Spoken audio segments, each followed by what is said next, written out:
What's up, guys? Welcome to another episode of the Tampa Bay Real Producers podcast. This, of course, is the podcast that is made for real producers, by real producers, and with none other than Tampa Bay's Real Producers, as well as our partners of Tampa Bay Real Producers, which is what we're going to have today.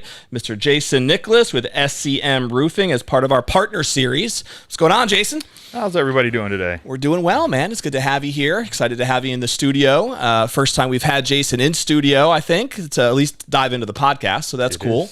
If you're familiar with Jason and his team, they've been a partner now for over a year in Tampa Bay Real Producers. They've sponsored some of the events that we've put on historically. They've also, of course, had their ad campaigns running in our magazine now for a while, and him and his team, Shay, they actually work with us in multiple markets with Real Producers, down in Fort Myers, down in Naples. So we'll hit on some of that as well. But we're going to focus a little bit on the business model here with SCM Roofing and learn a little bit more about the ins and outs and how we can serve agents at a higher level. But why don't we start just a little bit with the background, all right? A little bit with the story. So we'll start there. Did you grow up in this market, Jason? If not, how'd you find yourself here in Tampa? And when did you get interested in roofing? I did grow up in the market. So I was born and raised in Tampa Women's Hospital. Grew up in Brandon, Florida. Okay. Eventually went to school at Tallahassee. Go Seminoles. Sorry, this got kicked out of College World Series. And then I came back. My dad was a GC. He was doing a ton of new home construction at the time. I got into that, was doing trim carpentry, and then '08 happened and lost everything.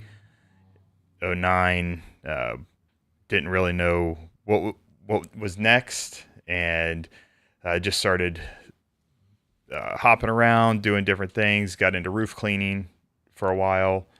Then I got into roofing in 2010. Figured that was a market that was recession-proof if you operate it correctly and you take care of your customers. And everybody's either always going to need a roof or need roof repairs. So that was the start of it.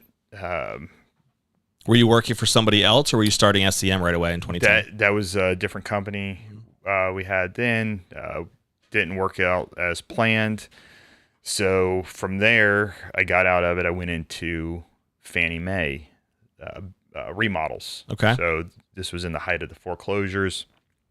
We were doing a lot of Fannie Mae flips with a friend through a friend. Ended up meeting up with Scott. Was introduced through a partner at the time. Long story short, we started SCM Construction. I had some other contacts in some larger markets, some apartment stuff. Ran into that. Then it was like, hey, it's a good time to get back into roofing. The construction stuff was going well.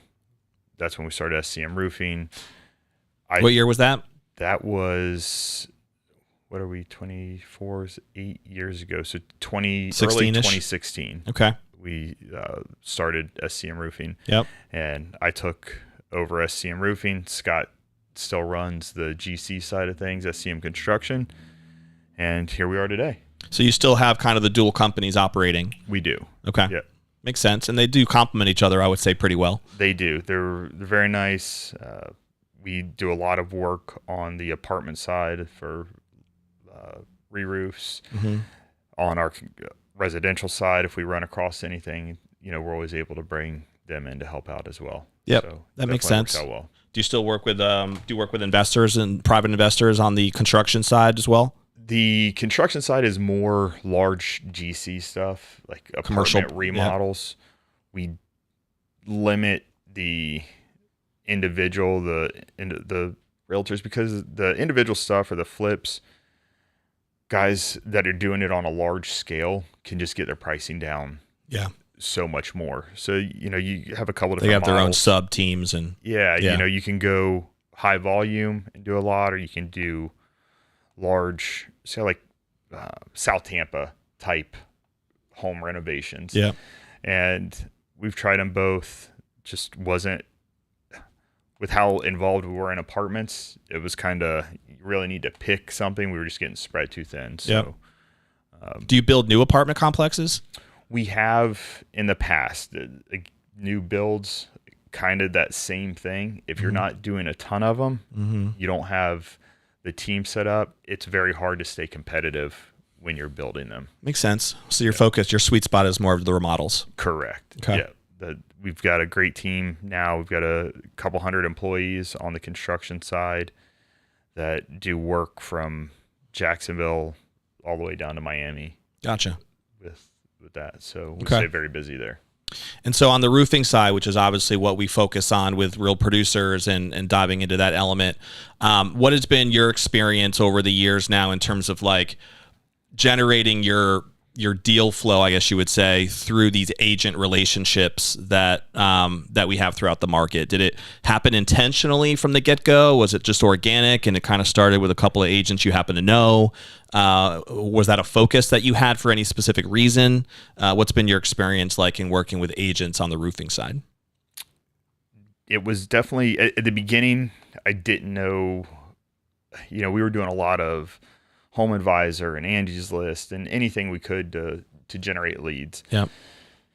Run across realtors, whether they were friends or doing deals in neighborhoods, and slowly started to see that those were, if you kept them happy, they were good sources of repeat business that you didn't have to spend money on. Sure.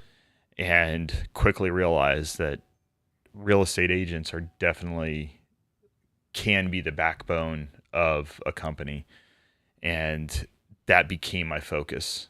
And so I really went heavy with making sure realtors were taken care of, offering free home inspections, pay at closings, doing everything I can to keep them happy. And in turn, they've been there and helped us through a lot of slow times in the market.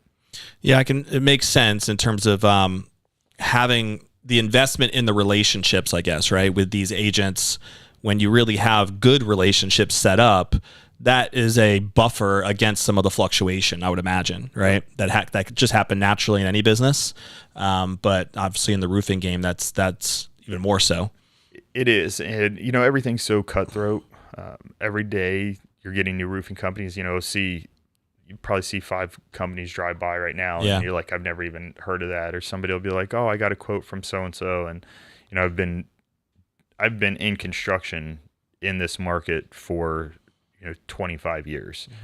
So when I don't know somebody, it's like, I've seen everybody, or you think you have. Right. And all these new guys have to get their foot in the door somehow. Sure. So they're coming in, they're giving super low prices. Well, when you've formed that relationship with a realtor and they're telling their client, hey, this is my guy, he's going to take care of you, he's been around, if there are any issues, he's going to take care of it, that goes a long way with a client. Yep. So, we might be a little higher, but at least the client's like, you know what, I know I can trust this guy, I know they're going to be there. Yeah, there's an established track record. And my realtor uses them, has used them, I'm not going to have anything to worry about. And then for us, they're selling for us. We don't have to go out. We don't have to sell. We don't have to, differentiate ourselves from 10 other guys because the realtor's doing that for us. Yeah. With your level of experience in this industry, I'm sure you've seen a lot of good things and good services that some roofing companies have provided. Maybe you've even learned some of the stuff and you've implemented them into your own business model. You've also probably seen the opposite, right? Some of the sketchy stuff that's out there that you've seen people get burned by, right? Or, done even illegally potentially in some situations. So I'm curious from your perspective, like what are some things that homeowners or even agents should be on alert for or be looking for when they're considering working with a roofing company? Obviously, you mentioned the lowest bids isn't always the best option, right? Maybe it is in some cases, but sometimes it's not. And I'm assuming there'd be some important things to look for from your perspective. Yeah. So, I've gotten bids for companies that are very reliable companies that people said, hey, can you beat this? And I'll look at it and I'll just tell them, no, I can't beat it. I would definitely go with it. They're a trustworthy company. Most likely their salesperson made a mistake. Yeah. And we've done it before. I've made mistakes sending out bids. And at the end of the day, we own up to that. I'm going to put the roof on for the price that you honor. quoted Yeah. you. And the other guys that I've told clients the same thing, they'll also honor it as well. So, that's just because it's a low price doesn't necessarily mean it's a bad company. Sure. Sometimes honest mistakes happen. But research, Better Business Bureau is a huge thing. Checking out, making sure they don't have any complaints, or how many complaints they've had against their license, or how many complaints they've resolved. DBPR, Department of Business Professional Regulations, is another good site for that. Google is a great site. Obviously, Google, you can kind of, you can have people pay people for reviews, and they have services now that you'll see a company in business and they've got been in business for 1 year and they've got 500 5-star reviews. Right. And you're like, where'd those come from? Right. So, be cognizant of what you're looking at. Go on Sunbiz. You can check the year that, how long somebody's been in business. So that's one aspect. And then I would also look at their status with their shingle supplier. So the two big supplier or manufacturers in the area would be GAF, who we're affiliated with, and we're a GAF Master Elite, and then Owens Corning. I've always heard that as to be kind of like the, a status that really should matter, right? The whole GAF Master Elite status, that means something in the industry. Correct. And it's the same with Owens Corning, Platinum Preferred. So if there are differences, and, without getting into shingle talk, that's a different side. Somebody that is a Master Elite or a Platinum Preferred, they have a track record. They've got a track record with their supplier. They've sold so many shingles. They've applied so many warranties. They've done so many roofs, and they're in good standing with that manufacturer as well. So they're given the top rating for them. That comes with a couple things. So now you've got somebody that's got experience, and you've got the manufacturer's backed warranties. So you're going to get the highest warranties. Both of those are going to offer a 25-year workmanship and then a 50-year material warranty, which is great for any client. Yeah. So it's a solid warranty for a roof. I mean, the most common ones are like 10 years, aren't they?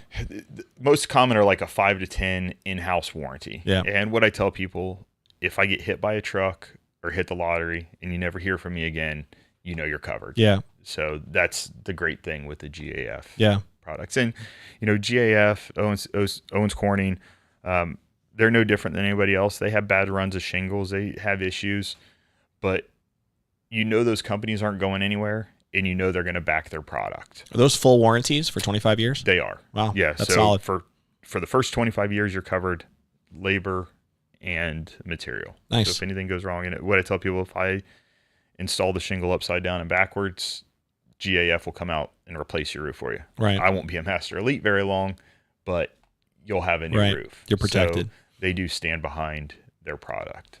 Yeah, that makes sense. And that definitely is a peace of mind, I would have to think, for a lot of different people. It As is. an agent, I think that's something you'd want to be aware of, and at least look for in terms of who you want to partner with on these roofing projects that you have. It is. In your experience, Jason, when you're working with an agent, when does that usually happen in the process? Is it generally people who are thinking of listing their home and they know they need to upgrade the roof before they sell it to try to max out value? Or is it the buyers that are buying a home and that home probably, maybe they're buying at a reduced price because they know the house needs a new roof? Where do you usually fall in with the agent relationships that you've experienced? All the above at this point. Okay. Now we're in so good with so many different offices. Every day it seems like I get a call from another realtor saying, "Hey, I was referred to you by so-and-so in our office." And it's going to be from both sides. I'm selling this house and I know it's, 15, 16, 20 years old. I know we're going to need a roof. My client's buying this house and we just had the inspection done and we know it's going to need a new roof. So we'll go out on both sides. So if you're selling it, we'll go out, we'll inspect it. Yep, you need a new roof, or maybe you don't. I try to be as honest Sure. as possible with people. Unfortunately, without going into into a long-winded conversation about insurance. They're really cracking down. And yeah, I've heard some challenges, and maybe you can even touch on it a little bit, because I do think there's some confusion for some people in that world right now. I had a buddy of mine coming down from Connecticut even recently who was looking at buying a property down here, and one of the agents he was working with was telling him that he couldn't even put an offer, I think, on one of the homes because insurance wouldn't approve the roof condition. I don't know if that's what your opinion is on that, but maybe if you can touch on it a little bit. That's 1,000% correct. So what's happened, and the issue is the storm chasers. So you get a lot of these companies that come in from out of state. The big one that everybody knows that started it was Jasper. Now they're roofclaim.com. They knock on a door, and they were pretty much getting you a roof, no questions asked. I mean, if you had one damaged shingle on the roof, if you had blisters, they would call it in as hail. And in the beginning, it wasn't a big deal. It was, hit or miss. Now people saw what they were doing, then other companies started emulating it. Now people are suing their insurance company because you're like, hey, I'm getting a free roof out of it. What's the big deal? My neighbor got one. I should get one. Now, it's not like you're just putting in the claim and they're paying out, let's just say $10,000. They're denying it. Now it goes to an attorney. Now you've got the attorney's fees. Yeah. Then say they deny it again. Now you get an engineer involved. Now it goes to court. Now you take it through the system, and now you finally get it approved. Well, now you've got the attorney's fees. You've got engineer fees. You've got the attorney's fees from the insurance company. All that, now a $10,000 roof became a $25,000 roof. So take that times however many tens of thousands or hundreds of thousands of roofs they've done, the insurance companies were getting hit over the head. Yeah. So they've changed what their requirements are drastically. So the biggest thing... When you say they, is that kind of across the board? Insurance companies have pretty much across the board, and like, we're not dealing with this anymore. So a lot of times they're going to want to see, if you're buying a house, I'm hearing 10 years. Insurance companies, 10 years of roof. If a roof is 10 years old, they're wanting it replaced, which is just crazy. That is wild. Now you can shop around, you'll find somebody that'll insure it, but there are some companies that if that roof's over 10 years old, they won't even touch it. 15 years old, a lot of them are going to want you to replace it, but instead of maybe replacing it, they're just going to jack your rates up. So you'll start seeing that big hit, the 15-year mark. At the 20-year mark, they're pretty much saying it's got to be replaced or we're not covering it. So we can thank storm chasers for that. So, we try to stay away from that industry. Now, if there's when that homeowner's replacing it, insurance isn't paying for that. Again, it depends on what they're filing, I guess. Yeah. So now if they're claiming damage or not. Yeah. If we go out to a house and there's damage there, we'll help you with the insurance process. But if it's just an old roof or just a, one shingle and it's clearly wear and tear, we're not going to make that claim. I get it. It's not worth it for us. But there are guys that do. And now people are seeing their insurance bills. You're getting the call. We get calls every day. My insurance was $1,000, $1,500 3-4 years ago. Now it's $4,000, $5,000, $6,000. Sure. So especially in Florida, I feel like insurance right now is such an interesting market in Florida. It's insane. Very volatile, I feel like. It is. So, that. So now kind of going back to your original question, the 15-year mark is kind of where if you're selling a house or buying a house at 15 years, you're going to put a new roof on. So that with our relationships with realtors, we're getting calls daily that, hey, we're selling this house. If it's a 15-year-old roof and it's still going to look good, but they just know they're going to need it replaced for the sale, we'll give them a price. And then we'll typically, depending on the homeowner or what they're able to get bound, we'll do a payment at closing. So we'll put the roof on right before it closes, or we'll put it on right after they close. And then depending on the situation, we offer different packages that are going to fit the seller as well as because obviously every seller wants the most economical roof For sure. Yeah. Possible. Yep. I mean, they're not getting any value out of it. So we'll say, hey, this is what you're going to see the typical roofing company come in at. If you want that roof, here it is. And then if you want these other options, then the buyer can typically pay the difference. Have you seen the price points on roofs just and even your costs skyrocket over the last few years, like some other construction costs have followed suit? They have. We're actually getting ready August 1st. We're having our first price increase, I think, in probably 6 or 8 months. But March of 2020, when was COVID? That was COVID, yeah. That's when it hit. That's when everything shut down. Yeah. So that first month, we saw a huge jump because everything slowed down, prices went up. Then we were getting about every 3 months for theirs. We had, I think, 12 or 13 increases in a 2.5 year period. That's crazy. It was nuts. So, and nothing's gone down since. It's just that one increase is always going to build on the other, right? Correct. Yeah. And now we're going back many moons. We had a big increase for years. Then they actually had quite a bit drop off where prices did come down a bit. I don't see that happening again anytime soon. It'd be nice if it did. Being that I mean, like I said, we got our next increase August 1st. It'll be a small one, but between that and just overall insurance for like workers' comp, general liability, going up, roof prices have definitely. Yeah, I mean, it is what it is. Inflation hits everything, right? Yeah. So, especially in the construction space and all the different supplies and everything. I mean, just the cost of wood is skyrocketed. I saw something somewhere online. It's gone up like 20x in the last 5 years or some crazy number like that.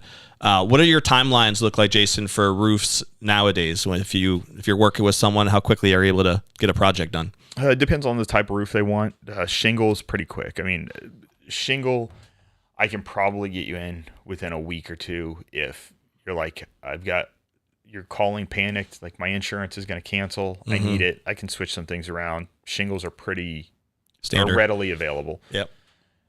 Are there a lot of different types of shingles that people select from, or is it pretty standard? So, every GAF in itself, they've got Timberline HDZs, they've got Timberline Ultra HDZ, they've got Royal Sovereign, which very few people use as a 3-tab shingle, and most people are luckily going away from them.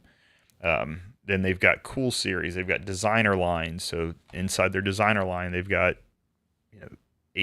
7 or 8 different selections there. And then obviously inside that, you've got numerous colors across the board. So when you sit down with a homeowner, you're kind of laying out some of these options, and then or do they generally know what they want and just select one right off the bat? Yeah, most people, it's Timberline HDZ, for us, because everybody, I try to tell people, don't price yourself out of your neighborhood. You can upgrade, you can do fancy stuff, you can do tile, metal. That makes sense, yeah.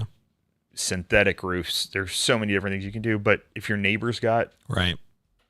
Just keeping up with the Joneses is the smart thing from a valuation standpoint. Correct. You can go, if you're going to be there long term, and there are products that would save you from having to replace it. And if you're doing solar, there's different things there, and that's again a whole nother conversation. But I say just go one for one. Yeah. I know that I have an interest in the solar world because of my other business model, but do you guys also do that? Do you remove and replace solar systems when you do a roof? We would refer them out to another installer. Like yeah. Yeah, I gotcha. We don't mess with it. We try to stay away from it as much as possible. Yeah. Other company would come in, do the removal. You guys would do the roof, and then that other company comes back to replace them. Correct. I gotcha. Yeah. So it's for us, it's too much liability. Yeah. You don't know. It's a different install process for sure. What the company before did, and again, that's a whole nother thing. We talk about the solar industry and how quickly companies go out of business, and just trying. I don't know how many. We actually did a podcast on our.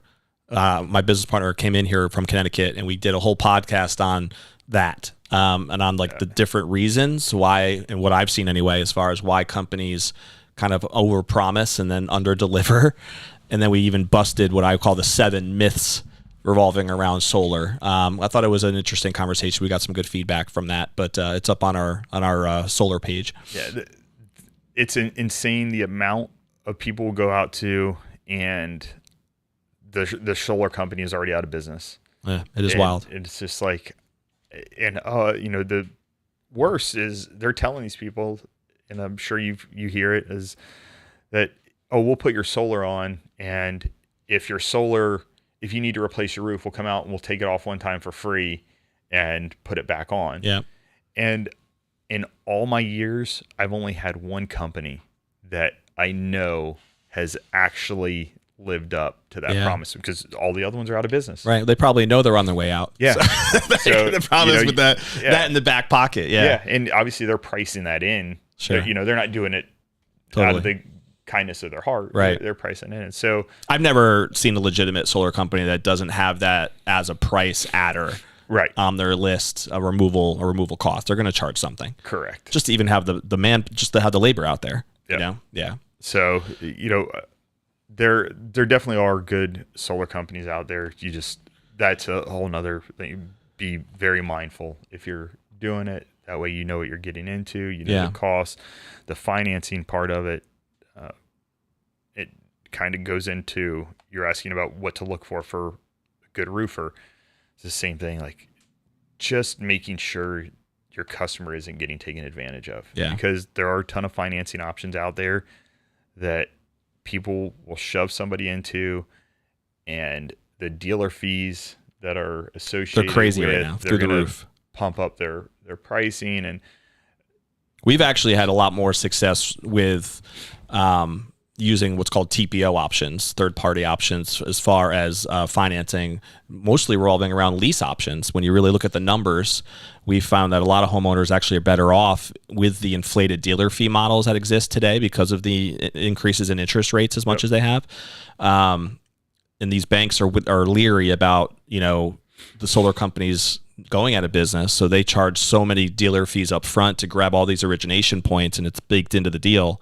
And so these lease options have been a lot more beneficial, we've been finding anyway, for the homeowner. And it, a lot of people have misconceptions revolving around that, and they think it puts a lien on the home, which it doesn't. And there's all kinds of different things that are important to know. And that's not really the point of this podcast, but the idea but it kind of it's all related. Yeah, it is all related. And anyway, that's been a space where we did a podcast on that too, just about like the differences between the different financing options, because I think education is the most important thing, right? Yep. Make sure people at least know what the options are, understand the contracts, and like you said, are doing the things that are going to be right for the customer at the end of the day. Yep. I want to touch a little bit on the agent relationship, and we're going to touch a little bit on some of you more personal side for people who don't know you as well. But in your experience, Jason, are there any, like, I guess you would say, distinctions you've noticed between working with agents where it's been really smooth and things have gone really well, whether they're top producers or really any level, I guess, as an agent, compared to maybe a situation where you've had some serious hiccups in working with an agent specifically on your roof projects? Is there anything that comes to mind that you think has been kind of like maybe you can call them red flags, but what makes that different, I guess you would say, between like relationships and situations that have gone really well versus times where it feels like this is not, there's some sort of issue here. There's a breakdown in the process. Yeah, I think communication between the roofer, the homeowner, and the agent, a lot of times they won't let us communicate with a homeowner, or don't want us to communicate with a homeowner because I for whatever reason. And a lot of times those are kind of red flags, because if you can't set expectations with the homeowner, then something's always going to fall through the cracks. And so you would prefer, obviously, to have that ability, have that freedom to talk directly to the homeowner and make sure that you have the right expectations. Correct. Yeah. Yeah. So that's and the just let thing. the agent facilitate that connection. Yeah. Most agents, for the most part, are great. We'll have, I'm trying to think of a bad scenario. We did have one scenario. Well, this is kind of, and again, it's not anything that's going to do any harm to a long-term relationship, but kind of that explaining to the customer, being able to explain to the customer, doing a pay at closing, and we have 90 days to lien a house. So it had 2 closings fall through, and we're on day like 80 at the time, or 85, and we still haven't got paid. So we just let the homeowner know, or let the agent know, like we have to put a lien on the house. No big deal. Put a lien on the house. When it closes, we sign a lien release and we get paid. And it's like, he's like, I don't see anything in this contract about why, you guys putting a lien on the house. And we do. We've got lien stuff, a whole page on the liens. It doesn't say we're going to do it at said date, but also we were told this house was going to be closed in 30 days. Yeah. It's just protecting us. Like, hey, and he got upset about it. Well, if that house doesn't close for whatever reason, and that homeowner decides to take that house off the market, right, and that 90 days is passed, then what? Then now we have to sue the homeowner personally, and it's just a whole process. So that's one of those situations where, had they just explained to their client, or let us explain to the client, this is why we have to do it. It's not a big deal. Yep. As soon as your house closes, we'll take it off. But no, I think that makes sense. I think the biggest key, as you said, is just having that open line of communication. And so if you're with an agent and the agent is working with you guys in some capacity to try to serve their client, they almost have to view you as part of that service package, and it's like you're just as important in that process as that agent to the client relationship is. That's how I feel about it anyway. And so if I'm an agent, I want to have that mentality that it actually is easier to let the expert step in and address a specific situation than for me to try to regurgitate something and maybe screw that up. If I can have somebody else do my job for me, and one less thing I have to do, and then, not field phone calls and do the pass through. Anything that I can do that on, I'm going to do it on, so again, it's not a large sect of the real estate or the realtor population, but those are the those are the times where we have had, I think, a breakdown. Is there a common complaint or anything you hear about from agents that you feel like, should always be addressed, or that you feel like you've had to address over time? I feel like the relationships I've built with my agents have been wonderful. Yep. I feel like they vet their clients, and they're not working with people that you wouldn't want to work with. And I know when they come to me that they're going to be a solid client. That person has already set an expectation of what to expect from us. They know that if the realtor is referring us, we're going to do a good job for them. So honestly, we've been very fortunate with 99% of our realtor interactions. Very cool. Over the years. What are your favorite ways to connect with agents? Your guys' events are always a great one that we don't do enough of. Sorry, realtors. We have more for you anytime you want. So those are great. Honestly, or just what's worked well for you. I know you guys have done a great job of developing your relationships over the years. Now it's kind of just been word of mouth because I've been out of the sales portion for so long. Yep. And I probably sell 4 to 5 roofs a month myself, and that's just from realtors. Yep. So it's just, hey, Jason, I got your number from so-and-so. So over time, it's just taking good care of the realtors that you do get, and you never know when they're going to need something or when their clients are going to need something. Yeah. So that's always been my number one thing. Yeah. And the reason why I think we in some ways do what we do is because the top 500 producers generally are doing the most volume of deals, right? And so if you're an agent who's doing high volume, you're more likely to come across the need for roofing situations, I think, on a regular basis. And even, I guess, if you're focused on less volume, but you're doing big luxury projects and stuff, I know you guys also do the luxury roofs if need be. And so it makes sense where the agents that are actually producing the volume of the real estate transactions that are out there, having additional partners that are going to be able to step in when that need arises, makes it even that much more important, right? Yep. And so SCM is one of those partners on our website. You can check it out. And Jason, of course, will give his information in just a minute. Before we wrap up, though, let's just do a couple quick minutes for people to get to know you more, a little bit more personally, so that they can hear your story. I know we talked off camera about how you had your first child recently, about 6 months ago, I guess it was now. 6 weeks. Oh, sorry, 6 weeks ago is what I meant to say. Yes. So he's in the heat of it right now, as we were talking off camera about. So hopefully your wife is getting some sleep in the process. But what are some favorite things you guys love to do, man? What keeps you busy? What does the family love to do when you're not, climbing on roofs? Traveling. That's our big thing. We like to travel anywhere and everywhere. We just applied for. We got all the paperwork filled out. We've got an appointment for passport tomorrow. Nice. So we're gonna be heading to Europe in October. So with the baby, huh? Yeah, that'll be interesting. And 2 dogs. So a bunch of different countries. We're gonna start in Sweden or Switzerland. Okay. I don't know. The wife has it mapped out. Nice. And we're gonna go over to Lake Como and come down to Florence and down to the Amalfi Coast and then finish That's gonna be awesome. The south of France. You renting a car and just driving through?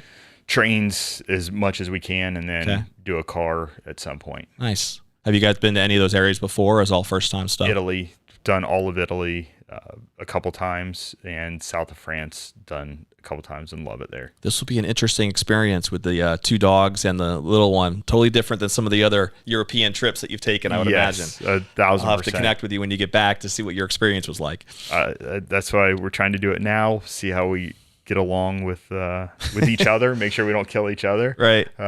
Make sure the dogs are able to make it safe and make sure. Baby hasn't flown yet.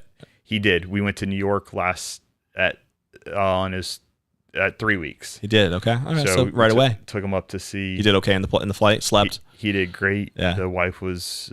She had all the things ready to go. The bottles. The pacifiers. I remember when our little ones, we flew with them to California, and we actually brought their car seats on the plane.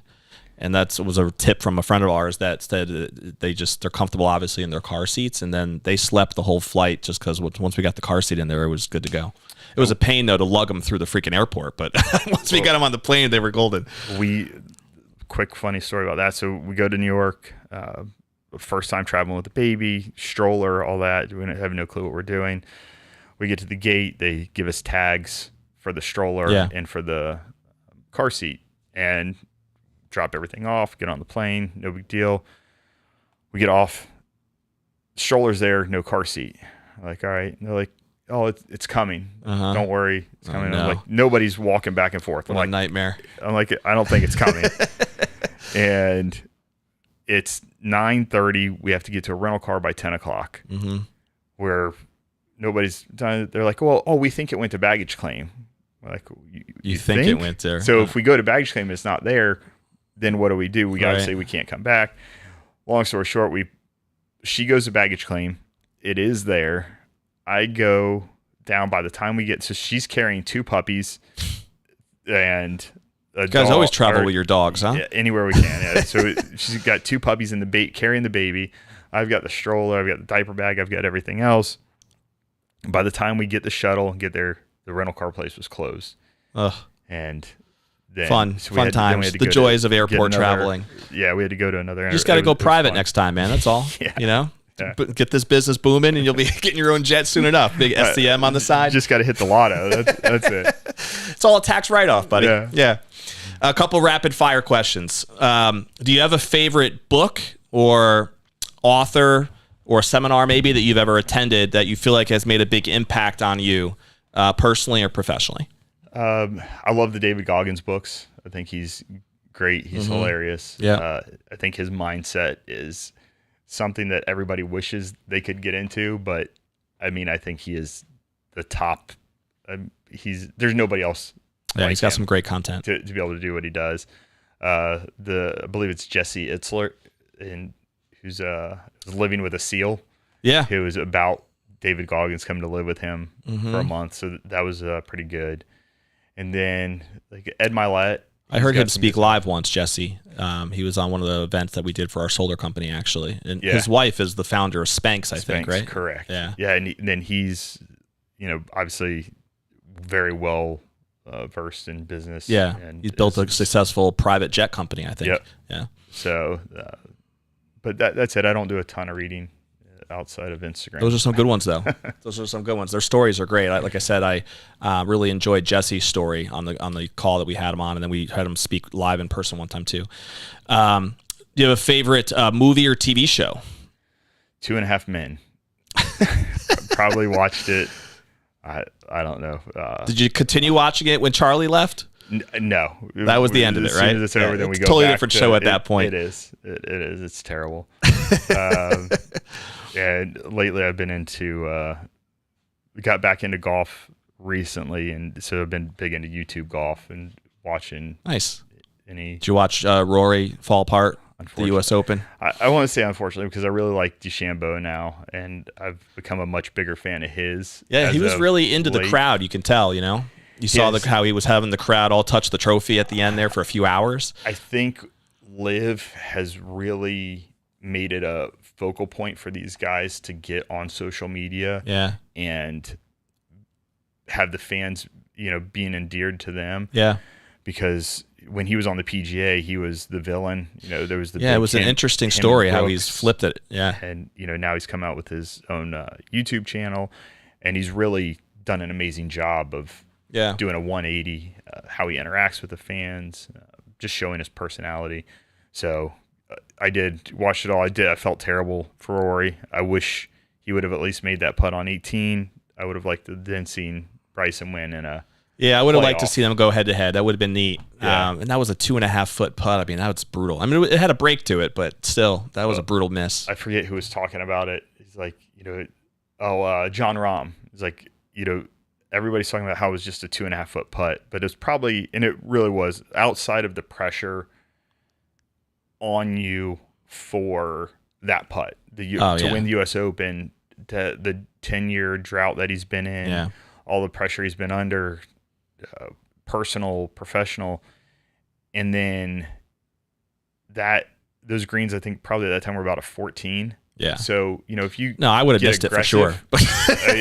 Not even a question. John Rahm's like, if you miss that putt, if you hit it firm enough to go left center and you're off at all, it's off the green. Yeah. So it was just tough that he missed 2 within the last 5 holes that were all like 3 feet or less. I mean, you're a pro golfer. You're not supposed to miss those shots, right? Well, but for the year, it is what it is, man. And it was heartbreaking to see. And he's reacted. I think he bailed out of the Travelers, since then. And he hasn't really spoken to the media much. So he's been dealing with it, I think, for sure. Yeah. And that's kind of showing, which you'd say is weird, is immaturity. I mean, he's almost he's a vet 40 now. And he's been around forever. So you would definitely like to see him handle those things a little different. He'll get another shot. It'll be interesting to see. America loves a comeback story. So they do. He'll get another shot one of these Sunday afternoons, and hopefully he'll be able to make it through the next time. 100%. Yeah. My last question for you is this. So at some point when you're sitting back on that rocking chair and this son that you have is older and has grandkids and you're enjoying the family, what do you think, Jason, would be most important to you in terms of the legacy that you would want to leave? What would you want to be most remembered for? I think just generosity, giving. We try to do a lot with charities. We try to help as many people as we can. We'll do free roof giveaways to veterans. That's cool. People that are in need. Did you serve? I did not. Okay. I appreciate everybody that did. I did not want to get shot at. So I was like, anybody, veterans, teacher, military, or police, first responders. Yep. We give discounts for all of those because we appreciate. They're all thankless jobs that people just don't get enough credit for. So that we tried to help out as much as we could in our community. Yep. And is there a particular organization or cause that you guys are tied to or passionate about? So Shay, this is outside of military, but he does. I just drew a blank. Is it a marathon or something? He's gonna kill me. No. I'll think of it. I'll think of it as soon as I'm trying to not think of it. Vet Paul. Okay. So they're big into reservations in Africa. So cool. I forget. I think they've got like 100,000 square mile reservation that they do, like rhinos and elephants and endangered animals. So they take the rhinos, they cut off the horns, so they're worthless to poachers. And then they still have people that have to protect a lot of them 24/7. So that's one. And then another one that, because I'm terrible with names. I asked my wife, I'm like, what's the... Is this one that you guys support as a company? Where Love Grows. Yes. So Vicky, and it's in Tampa, and what she does for underprivileged kids, she goes into schools and she helps them with cooking skills. So a lot of these kids, they go home, their parents are either working or they don't have, certain set of parents. So they'll cook certain meals. So everything is something you could easily replicate at home. Sure. So, and then she'll give those ingredients for the kids to be able to take home and make meals. That's cool. So that's a pretty awesome thing that she's done. And I forget how many meals she's served over the years, but it's awesome. It's awesome. And we support. I've done some Tony Robbins events and stuff over the years, and he has like a Feeding America charity that he has a pretty powerful story about when he was a kid, how somebody came to his house when they were dirt poor and they had no Thanksgiving meal, and the door was knocking. He opens the door and it's like somebody from the church, like bringing them a turkey and bringing them a bunch of Thanksgiving food. And like his dad started crying and all this stuff.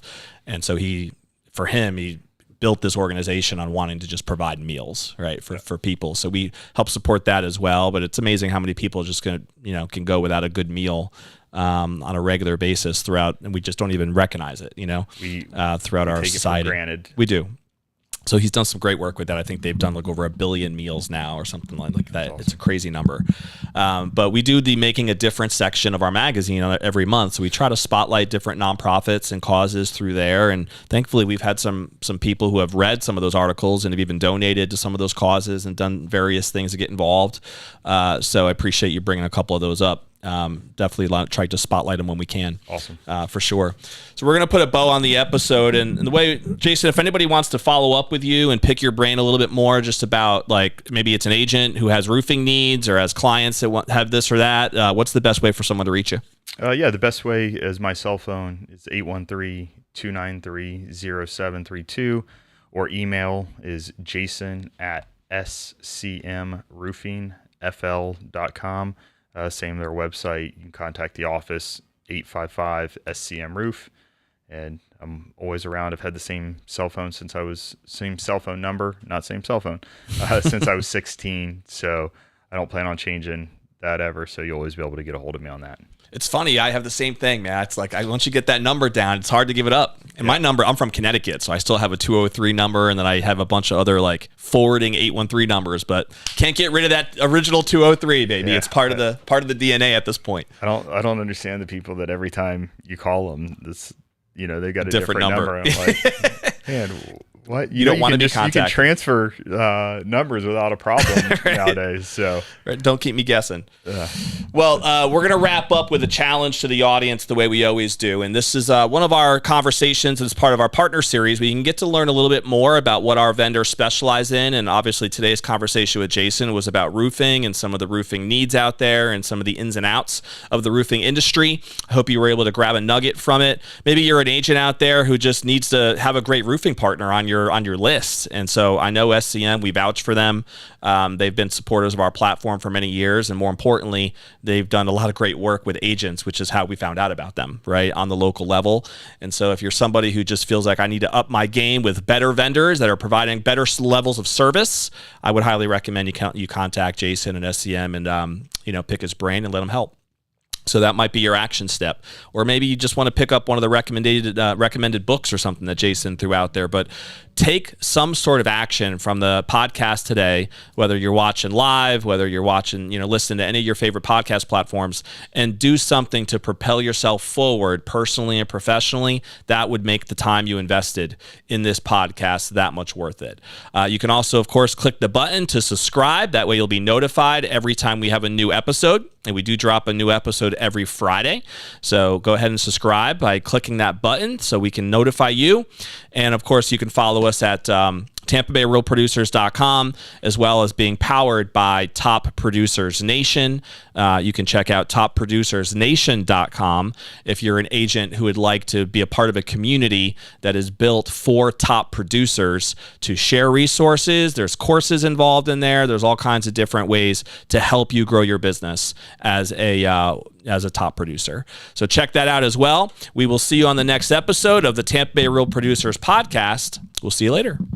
Hey friends, it's Frank Cotto, president of Lincoln Lending Group, going on 20 years right here in Tampa Bay, otherwise known as Frank the Bank on social media.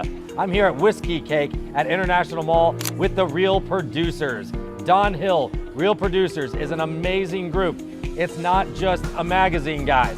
It is a networking group of the top 500 agents in the area and some amazing sponsors, some amazing partners.